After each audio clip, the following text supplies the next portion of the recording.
আবার প্রবাসী ভোটাররা রেমিটেন্স দেয়, তো তাদের পরিবারের জন্য তারা টাকা পাঠায়, তাদের পরিবার ভিটামাটি বিক্রি করে ছেলেকে বিদেশ পাঠায়, তো সে তার দায়িত্ব আছে তার পরিবারকে টাকা পাঠানোর।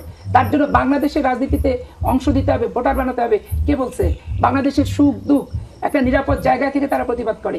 আমাদের মতো রংপানি থেকে, রিমান্ড থেকে, লোহার রড থেকে।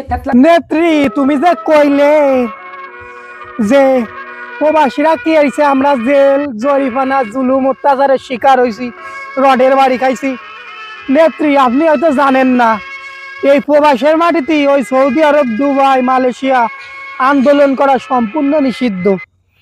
তারপরেও জীবনের মায়া ত্যাগ করে, ভবিষ্যতের চিন্তা বাদ দিয়ে, পরিবারের কথা বাদ দিয়ে হাজার হাজার প্রবাসী দুবাইয়ের রাজপথে, মালয়েশিয়ার রাজপথে, সৌদির রাজপথে নামে গেছিল ওই বৈষম্য বিরোধী ছাত্র আন্দোলনে অংশগ্রহণ করতে।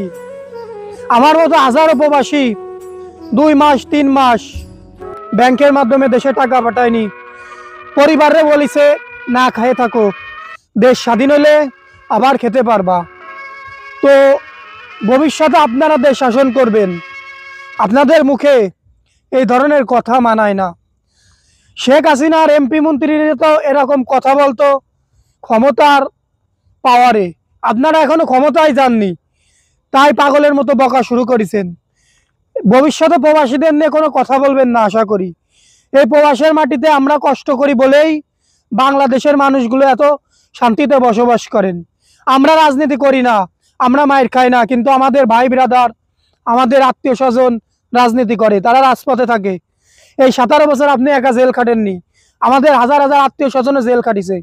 একটা কথা মাথায় রাখবেন, প্রবাসীরা যদি আজকে বাংলাদেশের জন্য কিছু না করতে পারে, তো আপনার মতো নেত্রী বাংলাদেশের জন্য কিছু তো বাড়ির ধরে একটু যারা কিছুই করতে পারবেন না। আপনারা হলো স্বার্থলোভী, স্বার্থে আঘাত লাগলেই সব কিছু করেন। কেন এই প্রবাসী বিএনপির লোক নেই যে প্রবাসীকে ভোটের দরকার নেই? কেন প্রবাসীরা আন্দোলন করেনি যে প্রবাসীকে ভোটের কোনো মূল্য নেই? আমাকে কি ছেলে খেলা মনে হয়? খারাপ কথা করতে পারলাম না। আমি বিএনপির দৃষ্টি আকর্ষণ করতেছি, আপনারা হয় এই মহিলাকে বিএনপিতে রাখেন, না হয় 2 কোটি প্রবাসীকে বিএনপিতে রাখেন।